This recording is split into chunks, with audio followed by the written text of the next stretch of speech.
How we doing, guys? Welcome back to another episode of the Richie Hicks Jr. Sports Podcast. I am your host, Richie, here with my guys, Mr. Idris Salam, a.k.a. Bosco, from the Bronx, North Carolina. My man, Window 3, Mike Zappi, out in San Antonio, Texas. And I am your host, Richie, from St. Cloud, Florida. Oh boy, week 4 season is kind of picking up rather quickly. It always seems like football season flies by. We got a big one Thursday night. New York Giants going to be hosting the Dallas Cowboys. Two teams with the same victory over the same team. One riding a decent wave of momentum. The other one looking to get right. Got a playoff rematch. The Eagles are going to be in Tampa. Going to hit on that, and a big matchup in the AFC and NFC South as the New Orleans Saints travel to the ATL. And the boys from Duval look for that elusive first win against the Houston Texans. We're going to unpack it. It is part 1, week 4 NFL preview. Enjoy this intro, and we will be right back.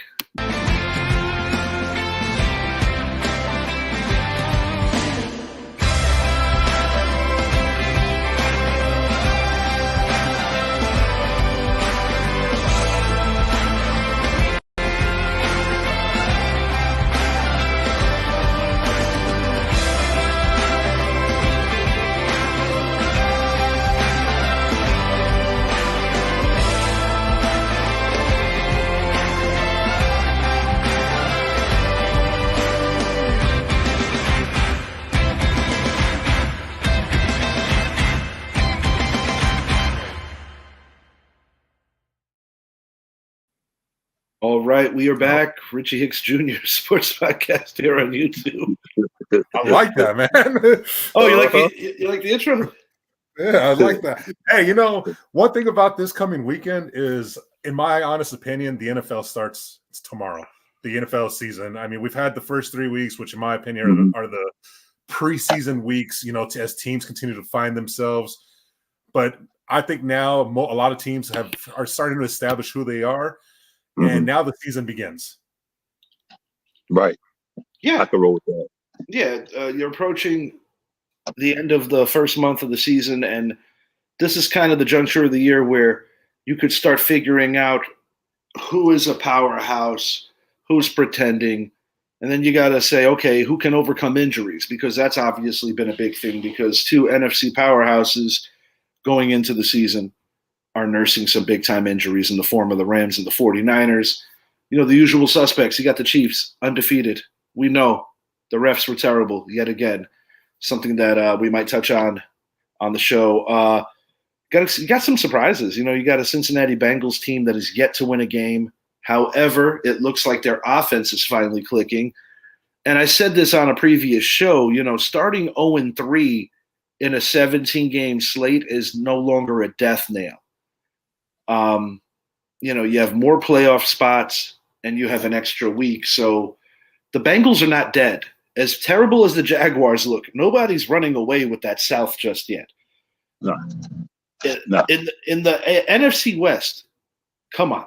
Who the hell had the Seahawks undefeated through 3, and who had the Rams and 49ers with 2 losses? The NFC East, the Commanders and the Eagles are tied for first, while the Cowboys and the Giants are tied for last. I don't think through 3 weeks too many people cooked up Dallas being down. I know the Giants were a mixed review, but not too many people had them winning north of 6 or 7 games. It's interesting right now. The Steelers are still not playing great offense, but they're undefeated. A Ravens team who was searching for their first win got off to a big jump on Dallas last week. And Dallas, put on a bit of a comeback to make it more than interesting.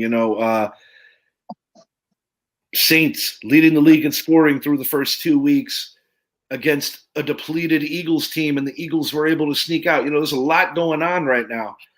And it seems like points are a little tougher to come by in the beginning of the year for the most part. League averages are down in a lot of metrics. We're starting this up Thursday Night Football.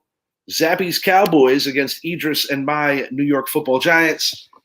As I alluded to, both 1-2. The Giants defense got after Deshaun Watson to the tune of 8 sacks in their 21-15 win. Wide receiver Malik Nabers tied for the NFL lead early on in receiving touchdowns.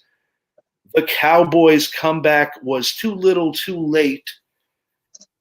And they were carved up on the ground. Derrick Henry and Lamar Jackson, everybody was getting it in on the ground.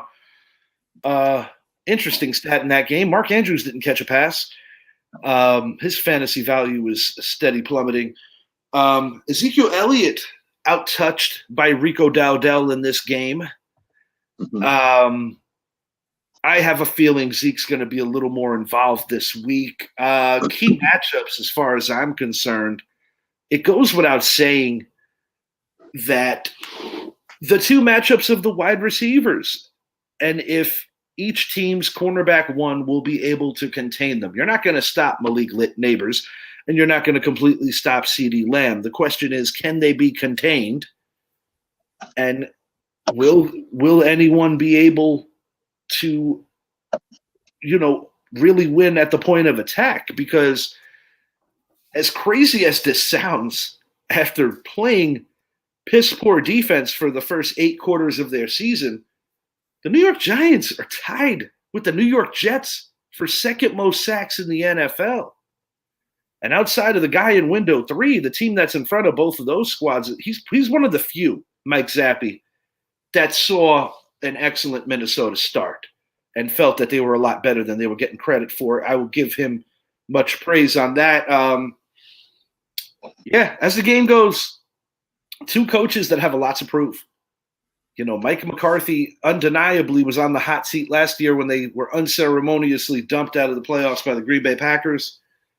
And after winning Coach of the Year 2 years ago, Brian Daboll got a taste of what the other side of things is like in the Big Apple when things are not going your way. And when the things that you did just one short year before are no longer working, people start questioning your credibility as a head coach. And that's why a lot of people shy away from taking coaching gigs in New York. Going to start with our resident Cowboy fan, and then we're going to go round robin on the game. Mr. Zappe, obviously your team is not off to the start that you want. But how do you feel going into this? The Cowboys have won 13 of the last 14 against the New York Giants, and the New York Giants have not defeated Dak Prescott since 16 a season, which they swept the Cowboys. As I was telling Idris before the show started, upset alert. As crazy as it sounds, we're supposed to win this game. Yes, we are supposed to win this game, but I have Dallas on upset alert. One of the big reasons why, for the first time in our team's history, we are preparing on a short week to travel on the road. This is the first time in our history that we are playing a game on the road on short week.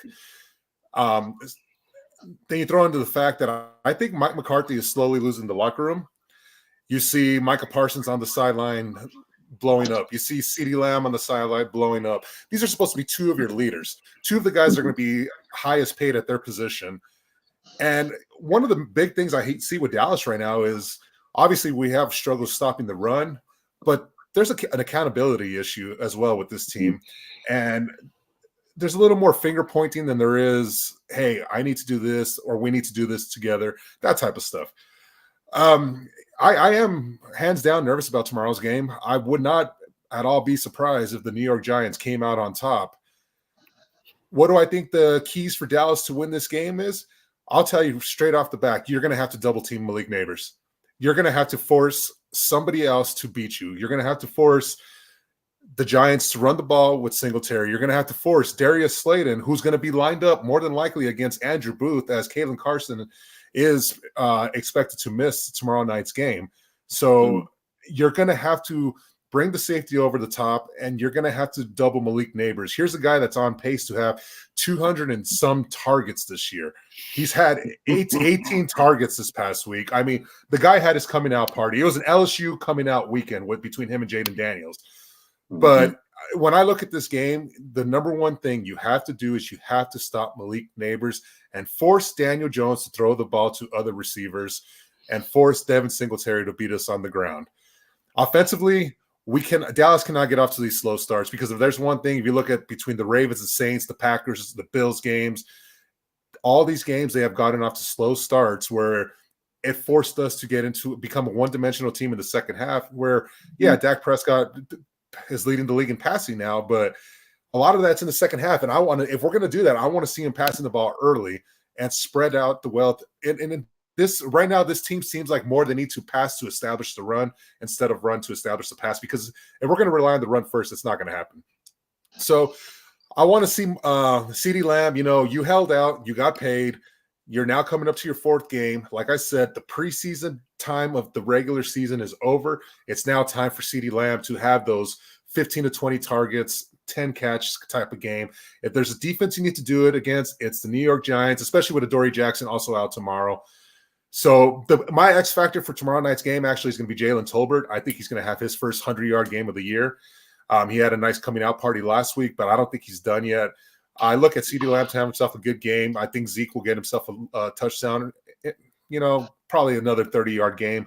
But I think Jalen Tolbert is going to be the X factor for tomorrow's game. Like I said, I wouldn't be surprised if the Giants win. I'm going to pick my boys because we're supposed to win this game. We're 6-point favorites. We see that the spread has shrinked over the last few weeks. But I'm taking Dallas to win this game. I think it's going to be a lot closer than people think. I don't know if we're going to be able to drop 30. Just something tells me New York's going to be able to move the ball tomorrow. Give me Dallas 27-24. Brandon Aubrey with a game-winning field goal. Welcome to the show, Troy Evans. I see you're a Washington Capitals fan, so I'm assuming you root for the Commanders. I hope Dallas wins tomorrow. I hope Philadelphia loses Sunday, and I hope Washington wins on Sunday afternoon. Troy, if you are a Commander fan, I must say, lots to be happy about. It's been a while since you guys have looked this good in the month of September. I was very high on your team there, Troy. I've been high on them the last couple of years, actually. But definitely thanks for hanging. Make it a point to subscribe to the channel on YouTube. I see you're hanging with us on Facebook. Thanks for being here. Always appreciate new people in the mix with the show. And speaking of the mix, I'm going to pass it to the mixgician, Mr. Idris Salam. What are your thoughts? Do you think that we can pull this upset? I know Zappy feels that the Giants are going to cover. I believe going in, it's a 5.5-point spread. Idris, what are your thoughts? We got to run the ball, man. Because we see that's Dallas's weakness, running the ball right up the gut, man. We got 3 running backs, Tracy, we got Singletary. We got to run the ball, man. Because I think Diggs and them going to be out there. Like, we're not going to let – then they're going to let Neighbors just run crazy out there.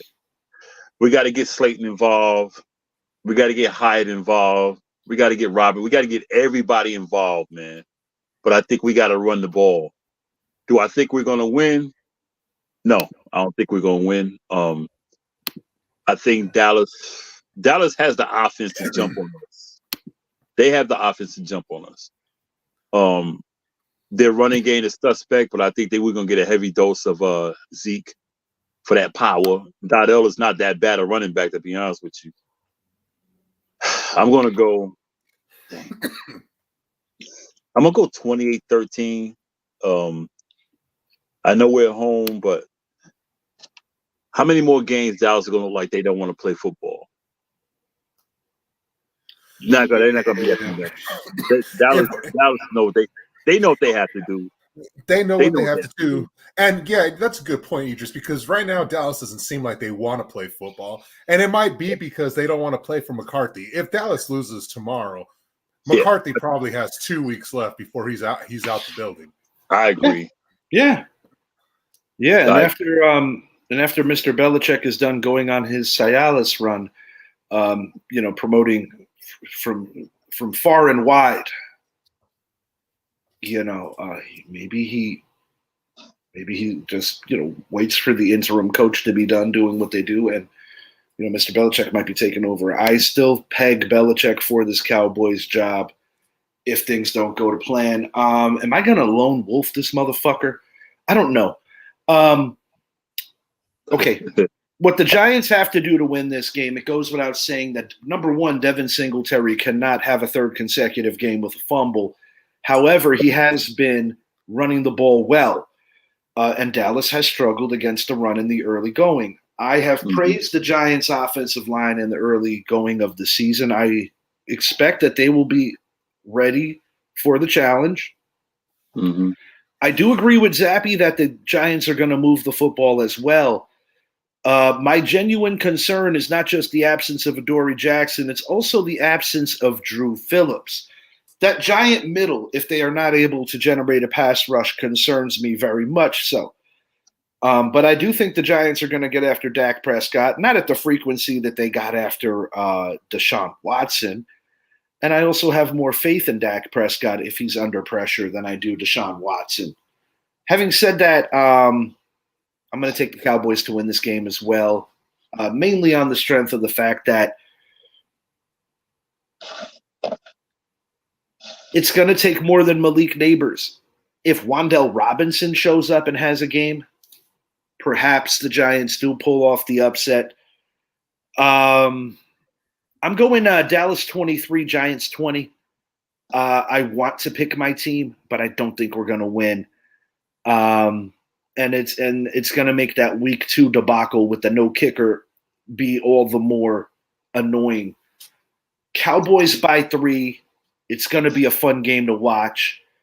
And I'm going to probably go to bed in a bad mood because I hate losing close games in primetime. Daniel Jones has not been good in primetime either. It's something to take note of. I do think Daniel Jones is going to play well tomorrow for a third consecutive game. However, if Dallas loses, to Zappy's point, there's going to be it's going to be bad. It's going to be bad. I don't think a giant upset's out of the question, but I'm taking the favorite. And why wouldn't I? They've won 13-14 against us. Yeah, I hope I'm wrong. Of course, I want my Giants to win. I just don't see it, man. I mean, I'll be honest with you. Even after the big lead that we took, I was frustrated with Shane Bowen not continuing the blitz schemes. He waited for things to get a little close again. And on offense, I don't know how I feel because I feel that the Singletary fumble allowed Cleveland to hang around a lot longer than they should have. I do expect CeeDee Lamb to have a big night because Deonte Banks, who I still think is going to be a very good corner in this league, it's been baptism under fire for him in the early going. He's dealt with Justin Jefferson. He's dealt with Terry McLaurin. He didn't do too bad in the grand scheme of things against Terry, but he got undressed against Amari Cooper, and now he has to deal with CeeDee Lamb. And he doesn't have a lot of support back there with the injuries. Drew Phillips is playing very well. Giants going to need a big game out of Tyler Nubin, and I think Isaiah Simmons and Azeez Ojulari are going to have to step up. Ojulari coming off a 2-sack game. Something to be happy about as well. 28-25, according to Mr. Evans. He's asking me Commanders or Cardinals on Sunday. Since you ask, I'll tell you. We're not covering that game today, but I'll give you a quick answer. I've got the Commanders winning again, and partly on the strength of the fact that Trey McBride is not going to be healthy. I think he's a game-time decision. But yes, you guys have a secondary that is shaky. I'm just not convinced that Kyler Murray is the guy that's going to be able to get behind, drive the ball downfield and get behind you guys. I actually think the Commanders are going to win that game.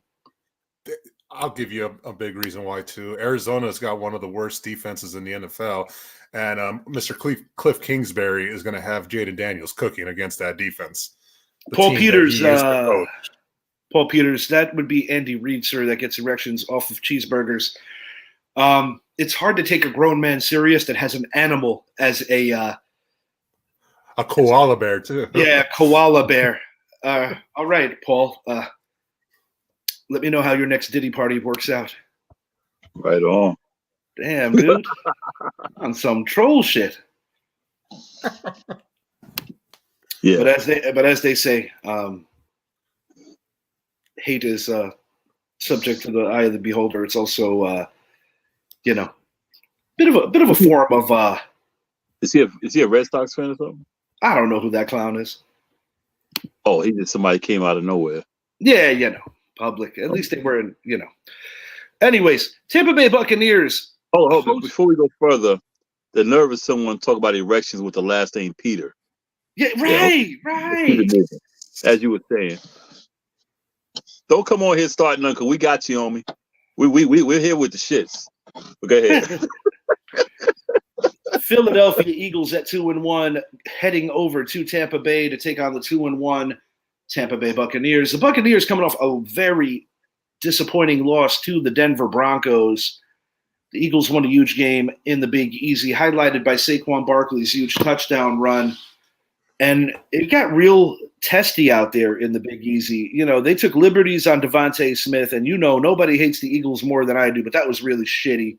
Not to mention, you're spitting over a dude that's like literally unconscious, bro. Yeah. That was some shit. Jalen Carter had to be restrained, and I appreciate the fact that he was able to be allowed by his coaching staff to show some emotion and not have to be, snowflaked by the coaching staff. Because at the end of the day, I know that his reputation precedes him going back to Georgia.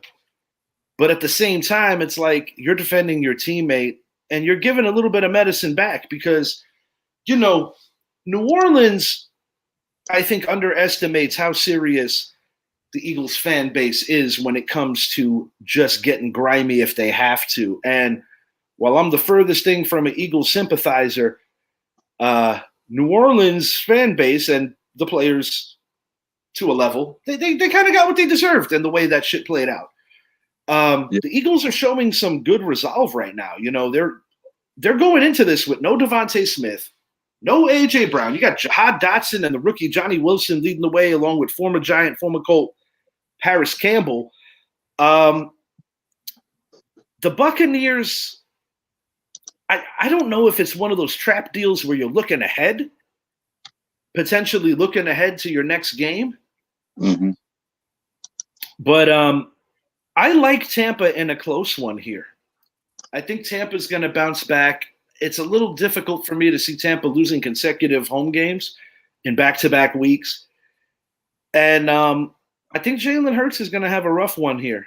I got Tampa winning this thing 24-20. I think the Eagles are going to struggle on offense, and I think that late touchdown is going to be too little too late. I think Baker Mayfield recovers from a piss-poor performance. And, sometimes when you do overlook teams, especially early going into the season, things like that may very well happen. Yeah, I agree, man. Philly's been surviving about the skin of their chinny chin chin lately since week one, put it that way. They just been surviving. Jalen Hurts has been shaky, turnovers, indecisiveness.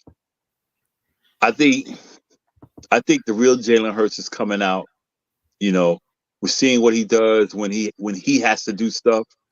I mean, he can run the ball, he'll surprise you, but if you make him think back there, make him have to work, he'll make a mistake. Tampa Bay is not going to lose 2 in a row at home. They got the offense to keep up with Philly, and they don't make the dumb mistakes. New Orleans should have won that game. Period. They should have won that game. They had the opportunity. They shot themselves in the foot too many times. Tampa Bay's 27, Philly 20.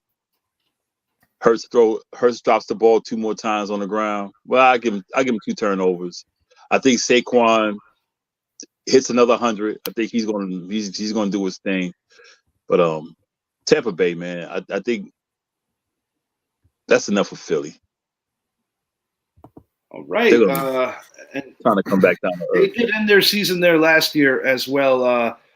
Eagles really had to push it to the limit to steal that game in New Orleans. I just don't like a similar result here. I think Tampa gets the dub. Mm-hmm. This game comes down to one player, in my opinion. I think we're going to see a very, very heavy dose of Saquon Barkley, and we're going to see a lot of Dallas Goedert. But it's going to come down to Jalen Hurts. This guy has been a turnover machine through the first 3 weeks, averaging 2 turnovers a game. Mm-hmm. Defensively, what did I say at the last preview show when it came to running up the middle on them? Don't do it. The Saints did it. They found out. I kept saying, don't run up the middle, and they still were doing it. Now insert Tampa Bay with this pass defense. I will hat off to the Eagles and how they were able to shut down the Saints passing game. But I don't think they're going to be able to do that against Tampa. I don't think they're going to be able to slow down Mike Evans and Chris Godwin. I think it's similar to Dallas. I think Philly, I know a lot of the players are upset with Nick Sirianni. You don't come out on your opening drive and go for it on 4th and 4 when you're in field goal range. You don't go for it on 4th and 3 when you're in field goal range. This multiple times that he's left points on the board, and I know the rumblings are going on within that locker room, within the coaching staff, within the players. And like Mike McCarthy, I think Nick Sirianni is one step closer to being gone. I think Tampa's going to have themselves a bounce-back game. I look at a big game to come from the one and only Mike Evans. I think he's going to show Queion Mitchell what the NFL is all about. We're talking about a 10-year veteran versus a rookie, a guy that's had 1,000 yards receiving every single one of his years in the NFL. I'm looking for Rachaad White to finally have himself a game. That's where I think Tampa needs to do is I think they need to jump on the Eagles early, and they need to give Rachaad White the ball and work that clock. I don't see much of a threat offensively unless if Philly is able to run for another 175 yards through Saquon. Give me Tampa in this game. Give me Tampa in a close one, 27-23. They will drop to 2-2. And yes, I will say it. There will be a two-way tie for second in the NFC East, and there will be a lone team at 3-1 after this weekend. All right. Idris, what you got? 27-20 Tampa Bay. All right, we're all in agreement there. New Orleans heading to the ATL. Man, after that ferocious start, if the Saints go 2-2, like I think they will, it's going to really change the trajectory of how their season is going to look. I don't think it's just a matter of losing a close game. I think it's a matter of getting your mouth shut. It's a matter of just being disrespectful to your opponent and then kind of just stepping on your own dick, so to speak. I really like the Falcons in this one because through pretty much with the exception of a piss-poor performance against the Pittsburgh Steelers, I think the Atlanta Falcons have looked good the last 2 weeks despite only winning one of those football games. And granted, they could easily be 0-3. They should have lost that game where Saquon dropped the ball. All he had to do was catch it, turn his shoulders, probably get a first down, run out the clock. But Kirk Cousins brings a credibility to this team that they have needed and haven't had since Matt Ryan's prime. I see a steady dose of Bijan Robinson here, which is going to open up downfield opportunities, whether it's playing the tight end game with Kyle Pitts, whether it's Drake London getting downfield, getting open. I think they're going to win by multiple scores here. I'm going Atlanta 30, New Orleans 17. I think New Orleans is going to come down to earth right now, and this is going to be a bit of a painful loss to a division foe. Going to New Orleans, man. I think they'll bounce back. I just don't think the chemistry with the team Atlanta's there yet.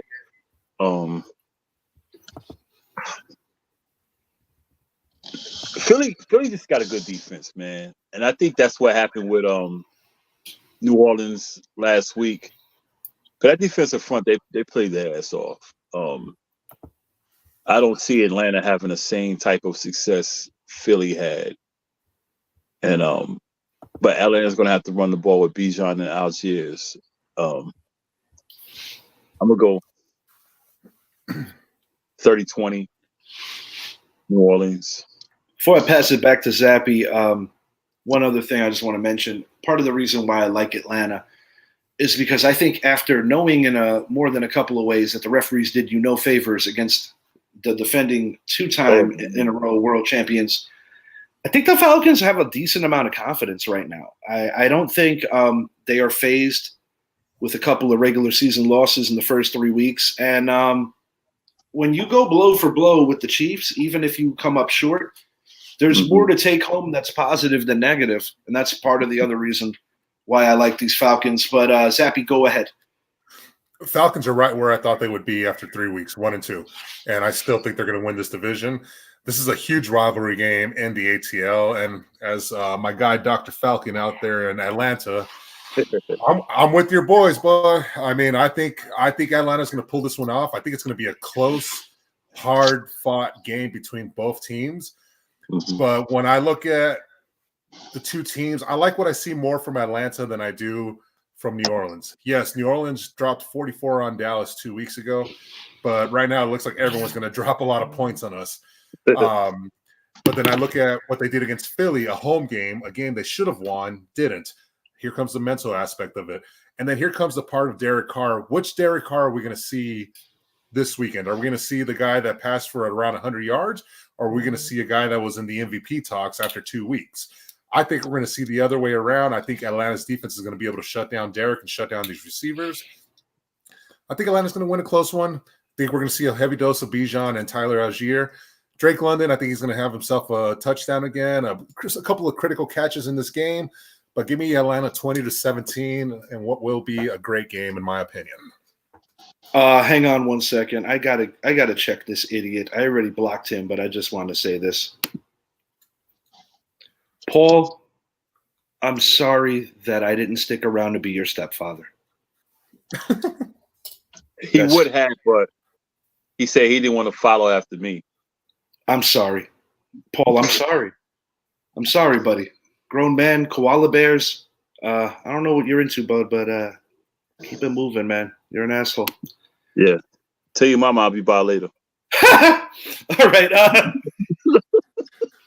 After the that's show. After being Paul, after being at Diddy's place. Right. Paul, I'll be honest. He ain't going to be your stepdaddy either. Nah. Yeah. I'm just there with the lubricant. That's it. That was weird. Yeah, I'm like, damn, dog. Like, who are these guys? At least reveal yourself, you know? You want to talk that shit. At least let me know who you are. Yeah. All right. The Minnesota Vikings are heading to Green Bay 3-0 to take on the Packers at 2-1. The Packers have started a winning streak despite the absence of quarterback Jordan Love. 0-1 with Love, 2-0 with Willis. I know what you're thinking. No, I'm just kidding. There's nothing to think about. The defense has been their backbone, and Malik Willis has been able to make enough plays to win. Vikings are enjoying a surprise start. 3-game winning streak, defeating the Giants, defeating the 49ers, and defeating the Texans. And this game has a big meaning to running back Aaron Jones. He had a career day in Dallas in front of 25 family members in that big upset win last year against Cowboys. He was a huge catalyst in Green Bay's victory. They signed Josh Jacobs. Me and a friend of the show, John Olson, diehard Packer fan, both said, wow, this is great, man. They're going to pair him and Jacobs up. Nope, they're not. Aaron Jones got released within an hour. Minnesota swiftly picked him up. And I think from an emotional standpoint, I think Aaron Jones is going to really ball out. I think the Green Bay faithful are going to give him a righteous homecoming ovation as he deserves because he never wanted to leave. Mm-hmm. Most importantly, this is the kind of game that could go either way. I'm expecting a huge game out of Aaron Jones. But I think Sam Darnold is going to make a rare critical mistake. He's been pretty good thus far.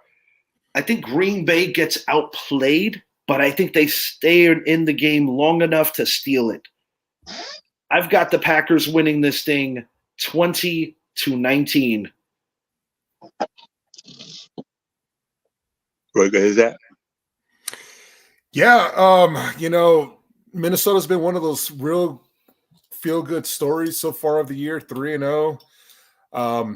I thought they were going to be an excellent team, especially with the injury to J.J. McCarthy. I thought taking the pressure off Sam Darnold with this talent was going to be good for him. Crazy thing is, Jordan Addison, we still don't know if he's going to play this week. Hawkinson's still out at least another week. Jordan Love, we still don't know if he's going to play this week. This might be a game where I look at it as more as a rude awakening for Malik Willis than I do for Sam Darnold, to be honest with you. If Jordan Love plays, I think Green Bay will win this game. But if it's Malik Willis, can he do it again? A clean football game and I just think he's going to throw that critical interception. I think Minnesota is going to come out of Lambeau 4-0. I just like what I see more from Minnesota. And yeah, I mean, hats off to the Packers, winning 2 games without Jordan Love, but who exactly were those 2 games to? Yeah, there were 2 teams that are offensively inept in the early going. Yes. And now you're facing a true challenge with the Minnesota Vikings. They've had a very good offense. Sam Darnold, again, has looked very good. Probably the front runner for MVP right now. Let's be real. With the way he's playing, he's not turning the ball over. I think Minnesota's going to come out on top on this one. 27-24, another 27-24 type game. I think it's going to be a close one. But if Jordan Love plays, give me Green Bay. Malik Willis, I think he's going to make that critical turnover. That'll be the difference in the game. I got Jair Alexander winning the matchup against the great Justin Jefferson, and that is one of the motivating factors why I believe that Green Bay wins. And I got Xavier McKinney picking off Darnold once, and it's going to be an important one. You are up, Idris. I think Darnold goes 4-0. He's got what he wants. He got what he needs in Minnesota.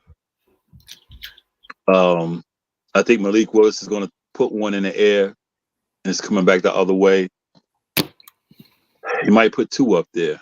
Of course, if Jordan Love plays, it's a different game. But I think it's going to be Malik Willis. I'm going to go 30-24, 30-21 Minnesota, 4-0 Sam Darnold. All right, 2 out of 3 against 2 out of 3. You guys against me on that one. Los Angeles Rams heading to the Windy City, take on the Bears.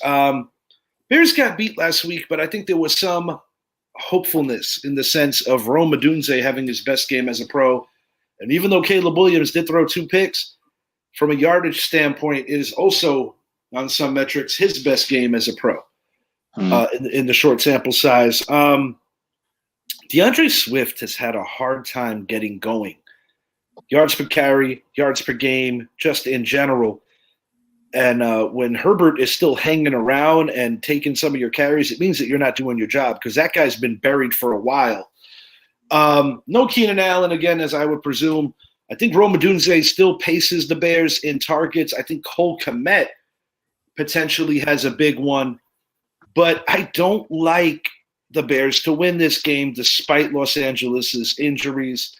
I think our guy from Notre Dame, Kyren Williams, is going to be used early and often. And although they are missing their 2 best receivers, I think Matthew Stafford does enough to get the W.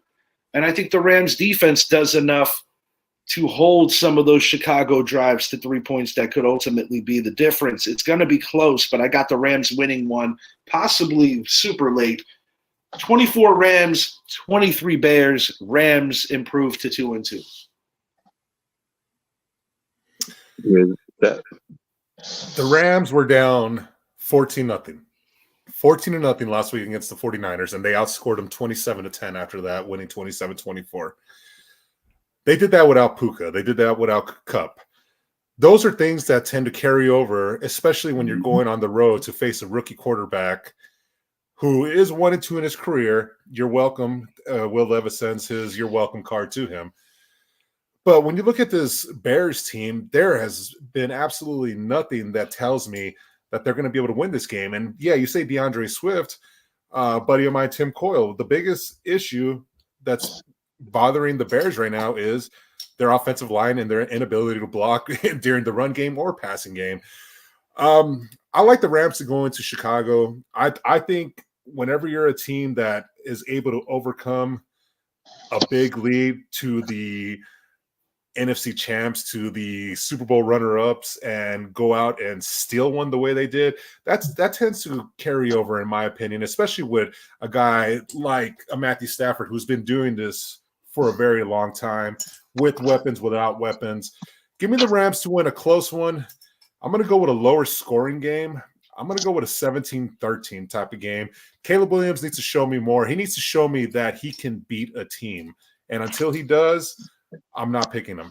So give me the Rams in a tight, low-scoring game. Yeah, basically what Zappy said. I'm not. You know how I feel about Caleb Williams. I just think he's overrated. I think he's not that guy. I think the real guy, he's playing in Pittsburgh now. They should have held on to Justin Fields because he was coming on the last 6 or 7 games of last season. Now you start over. Swift can't get going. Adunze is Caleb Williams' #1 target. But the Rams, battle tested, man. I'm going to go 30-17 Rams. Caleb Williams, another interception. He continues to expose himself as an overrated quarterback. There's no faith in him. Yeah, they should have took Jaden Daniels. I just don't get it. I don't get it at all. This is an emotional rematch.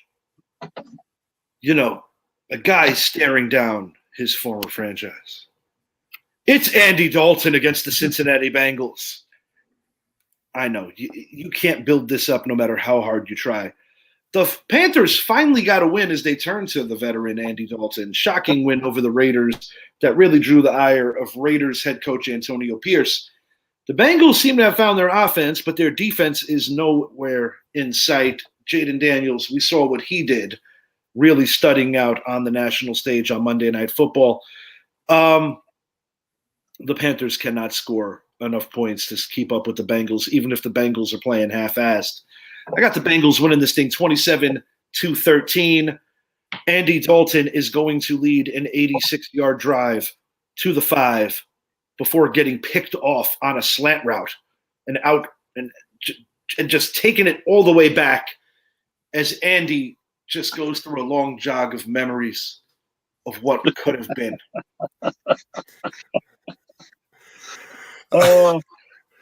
By the way, Andy Dalton was the quarterback the last time the New York Giants defeated Zappy's Cowboys. You know what? Yeah. Andy Dalton, only quarterback this year to throw for 300 yards, 3 touchdowns. Ain't that something? Yeah. Go figure. Yeah. Weird league. Very weird league. But they're not going to have enough for Cincinnati. No. They're not going to have enough for Cincinnati. I think Dalton's going to put one in the air. It's going back the other way. Cincinnati 30.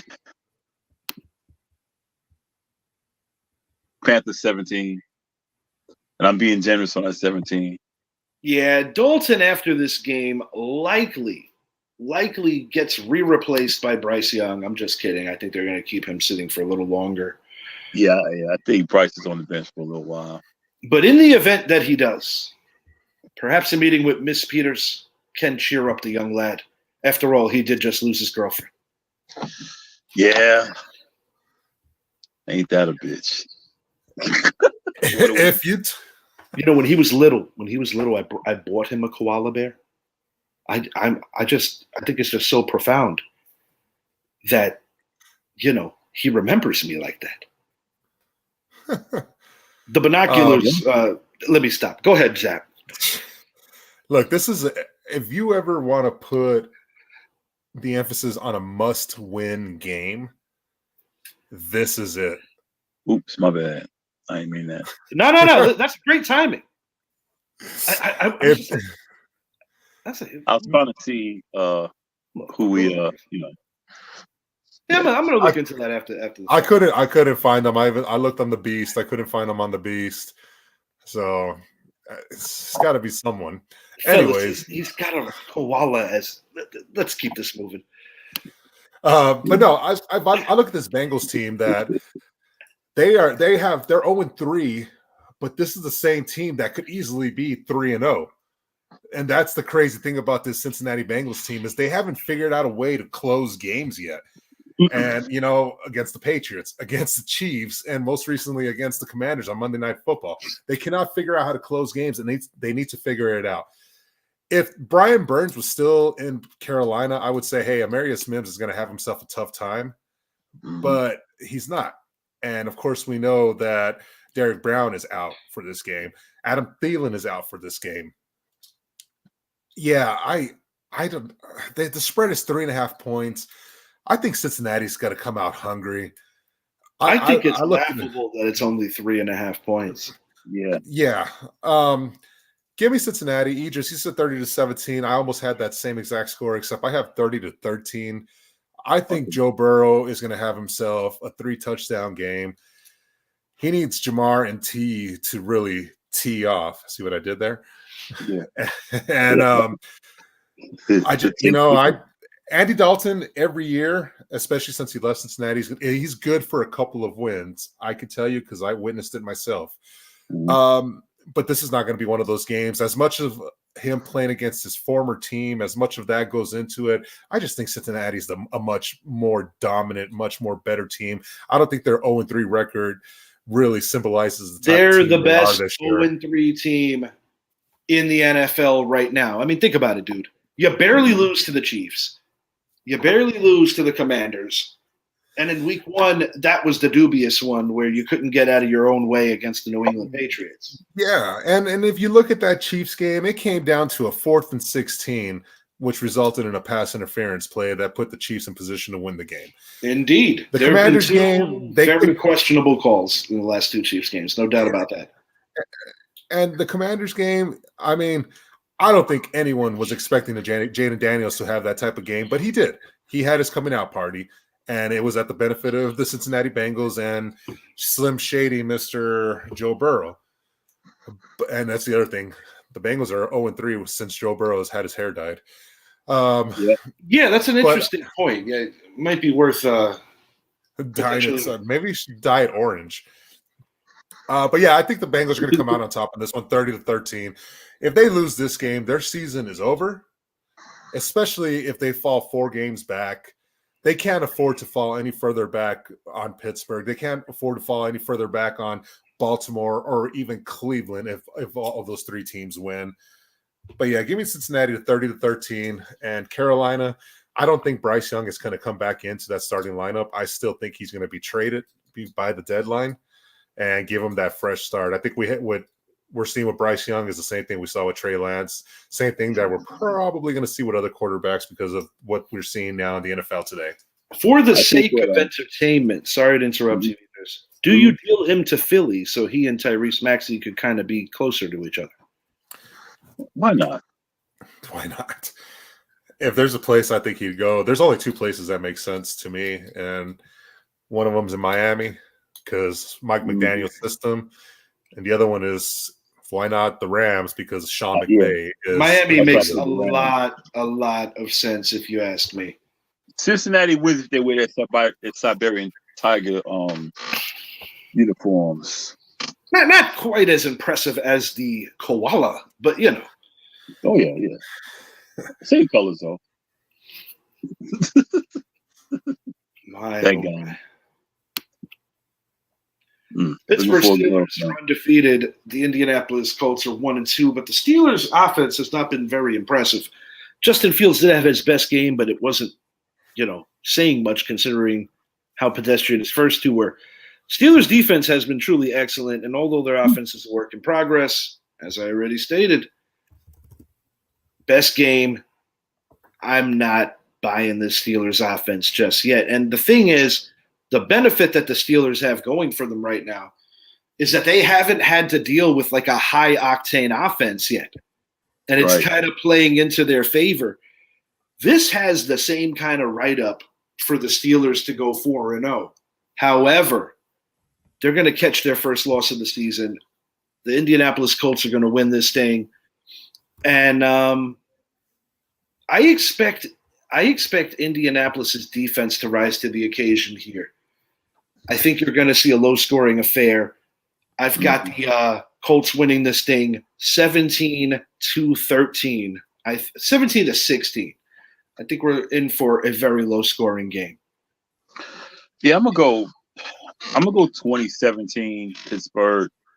I just don't think Indianapolis has enough yet. They still got work to do, man.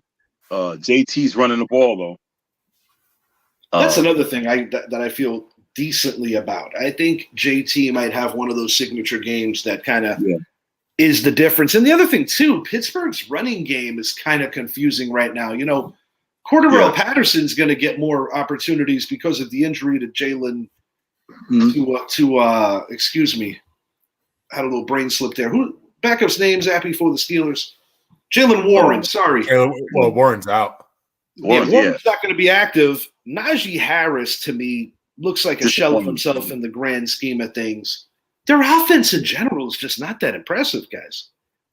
I think it's going to be up to Justin Fields to win the game. I think he'll run the ball more. I think he'll do more draw plays. Najee Harris, this guy ain't been in the league that long, dude. It's like he's already shot. Yeah, running like he's an old man already. And the other thing is, too, that kind of messes me up with the Steelers. I tell you, man, if I was a Baltimore Ravens fan, knowing the talent that we have on offense, and if I was 2 games behind the Steelers before we get our annual 2 defeats against them, man, I'd be really pissed off right now. There's this one fella that told me that the Steelers were irrelevant coming into the year. Haven't really heard much from him these days. At any rate, sir, enjoy our sponsorship. Right. Give me that defense. The number 1 defense in the NFL. This team looks so much like, was it the 73 Steelers, I think? A non-existent offense. But that defense. They won games like 4-3, 2 safeties. Yeah. And they're not going to stop. TJ Watt is playing at yet again an MVP level. Mika Fitzpatrick is playing at a very high level. Cameron Hayward is playing at the whole defense is playing at a high level. And as long as Justin Fields does not make stupid mistakes, they're going to keep winning these low-scoring games. Damn it, Zappy, I'm changing my mind already. I was thinking about it. Anthony Richardson's not beating these guys. I would feel better if Joe Flacco played. Damn it, Zappy, you're making me change my mind.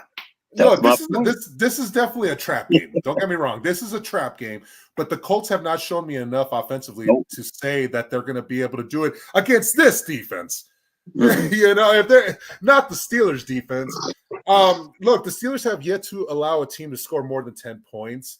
And I think this is going to be another week where they're not going to allow a team to score more than 10 points. I think the Steelers defense knows what they have to do. They know, I mean, I don't want to call this the 2020 Steelers starting off 11-0 and then losing 5 or whatever it was back then. But right now, they're not making those stupid mistakes. They're running the ball with Najee Harris. Justin Fields has been controlling the game, making the right plays as a quarterback when needed. Jalen Warren being out, I think that's a small issue, but not a major one. But give me the Steelers to win a very low-scoring game. Give me a 17-9 type of game. I don't think the Colts are going to be able to break the end zone in this one. I'm flipping my pick after really thinking about Anthony Richardson and just all the reasons why he cannot do enough to.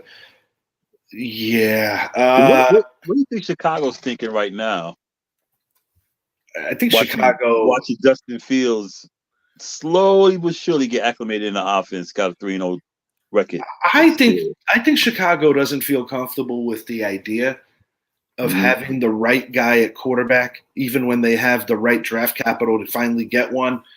I just think it's like 5 decades prove that they don't feel comfortable having a franchise quarterback. So they said, you know what? No, Jaden Daniels, we don't want you. We want that guy instead. We want the guy that sits in his mom's lap. We don't want Patrick Mahomes. We want Mitchell Trubisky. We don't want Justin Fields. We want Caleb Williams. We want the Heisman under Lincoln Riley. Yeah, no, look, I mean, if you look at it, think about it. The Chicago Bears are watching the 2 receivers we said they should go after in Malik Neighbors and Marvin Harrison have blow-up games last week. Yep. And they're watching Jaden Daniels say, hey, hi, guys, look at another number 2 pick that is outperforming the number 1 pick. We don't have a better option, but we want to overpay Jay Veal Cutler. If they keep it up, yeah, exactly. Let's go get Jay Cutler, who I'm not even get into him. Last time these guys were a game away from the Super Bowl, Caleb Haney was in there. Caleb Haney, wow. Look, this Kyle Orton too. Hey, leave that guy at Purdue alone. He wasn't too bad. Yeah, he wasn't the best beer pong player. I'll elaborate on the story post show. But no, you look at this Bears team. I mean, again, we won't really know the truth until 2 more years. Maybe Caleb does develop, but what do the Bears have? Well, hell, you have DJ Moore, you have Keenan Allen, you have Rome Odunze. Could have had Marvin Harrison, could have had Joe Alton and Rome Odunze, could have really solidified that offensive line and had Rome Odunze, could have had Marvin Harrison and Olaf Shonu. There's so many different ways it could have gone, but you know what? They made their bed. Now they got to sleep in it, so they're going to hear about it for years to come. But like I said, if they're sitting back watching Justin Fields go 4-0 in Pittsburgh, I mean, I'll tell you what, that's going to feel so good for Justin. So good. Just imagine what they have in Chicago now in terms of weapons. They had Justin Fields back there. Already used to the offense. Bro, it's like that same thing when the Giants had all that salary cap space, but they didn't want to retain Coughlin. You build your team up to become a playoff contender, and you trade your quarterback for a rookie who has 1,000 questions on. It makes no freaking sense because by the time your rookie figures it out, your veterans are tired and they're going to go somewhere else anyway. Mm-hmm. As we're seeing with Keenan Allen, not necessarily tired, but hey, Father Time is clearly still going to be undefeated, and he's another example. And look at DJ Moore's, bust games. He's been disappointing to say the least. Zappy talked me into switching my pick, so I'm going to do that before we move it along.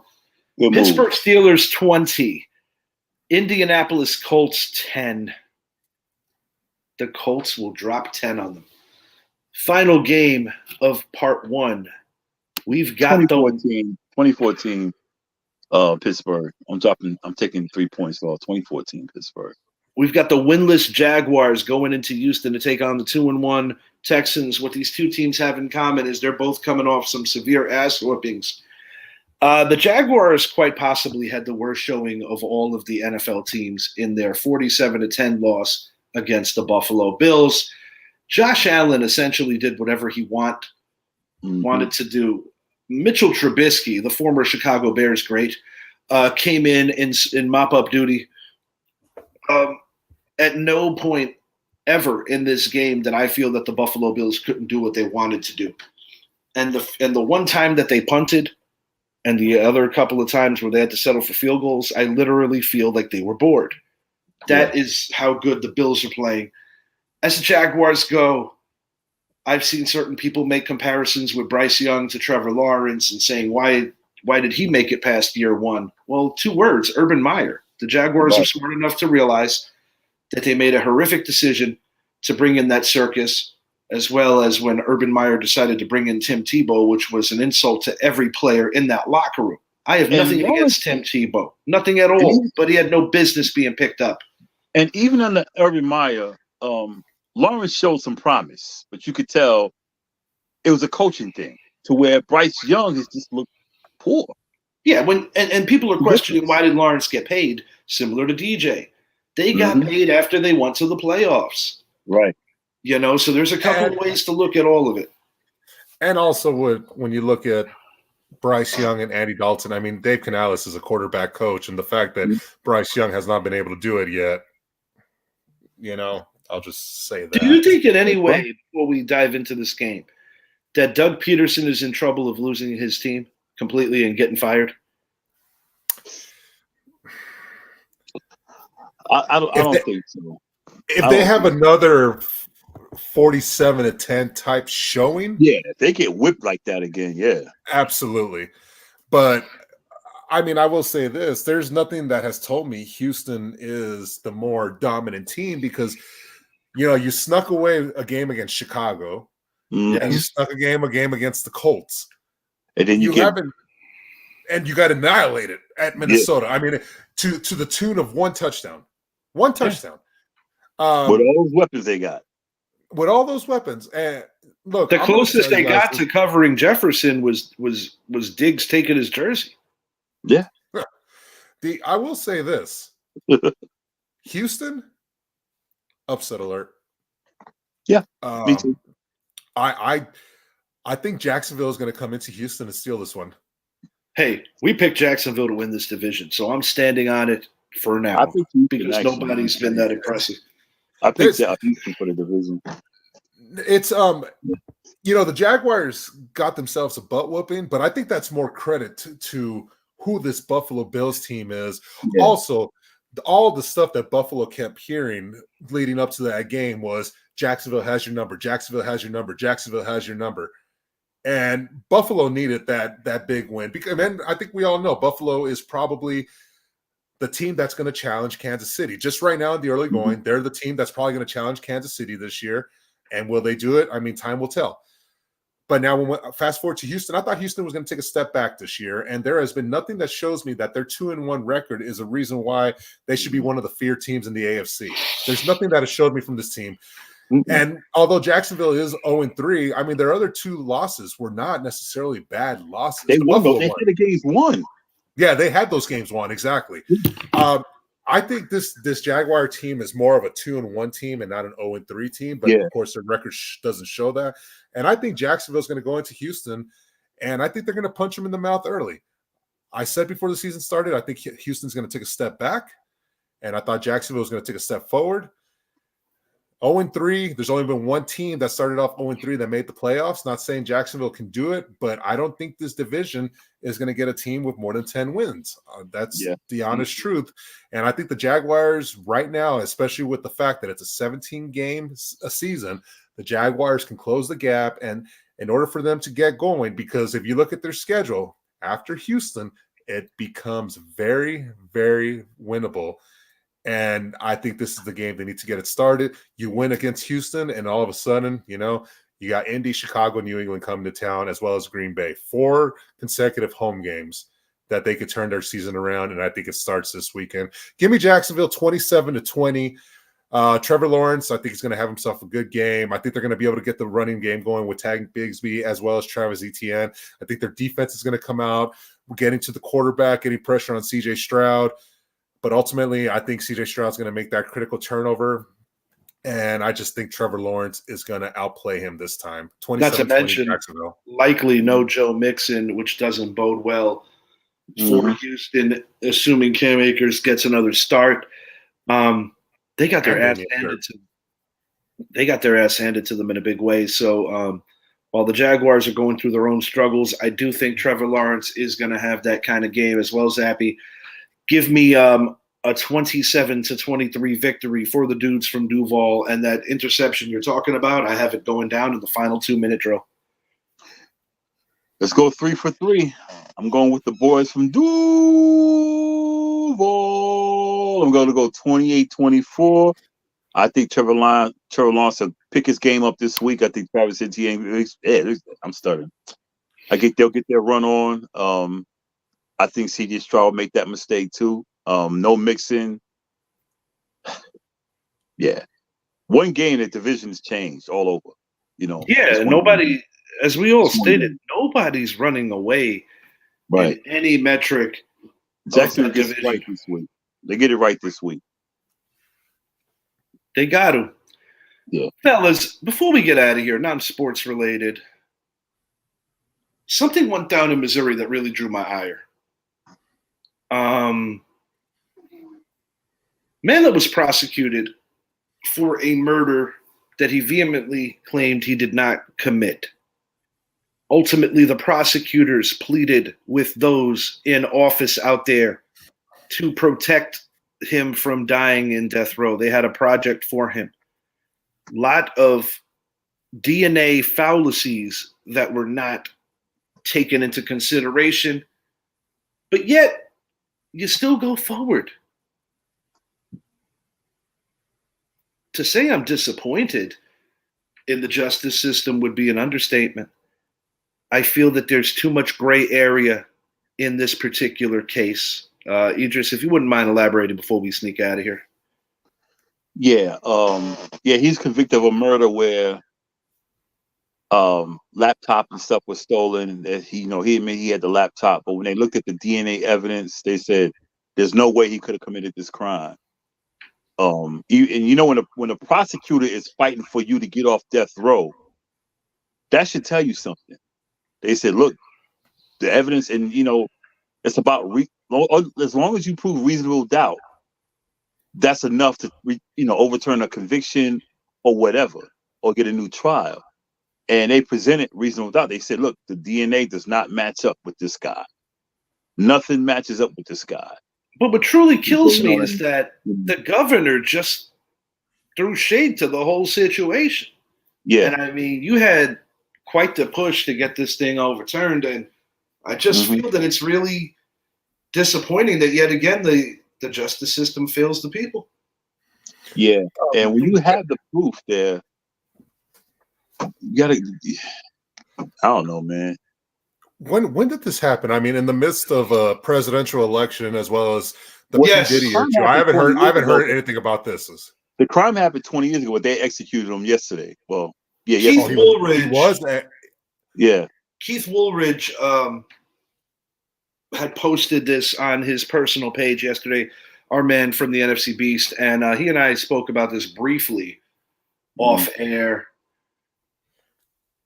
It's just disappointing on a different kind of level, because it just really, to think that you could be killed, murdered essentially, without sufficient evidence saying that you were in jail for as long as you were in the first place, let alone being on death row. And I think about some of the heinous people that have avoided death row, but yet this man paid that price. And I feel terrible for the victim. But you got to get the right guy. You just can't. And the proof is right there. Even the DA is like, look, we need to stop this. That's the man who wants to put you away. He's saying, no, we need to stop this right now. This guy doesn't need to go to his death. And when you think about the governor of Missouri and those running it, how anybody could keep this clown in office and to look at him with any kind of honest respect is beyond me. It's beyond me. In the year 2024, I would like to think that in the United States, you would have a better go. Incredibly disappointed. Yeah. It's sad that our country, man, it's just, man, I don't know. I don't know. Oh, well, Paul Peters and your mama, I'm going to go see her right now. Too bad you can't see me. Hey, well, hold on. Idris, before you do, she's not dressed yet. So I'll let you know when you're good.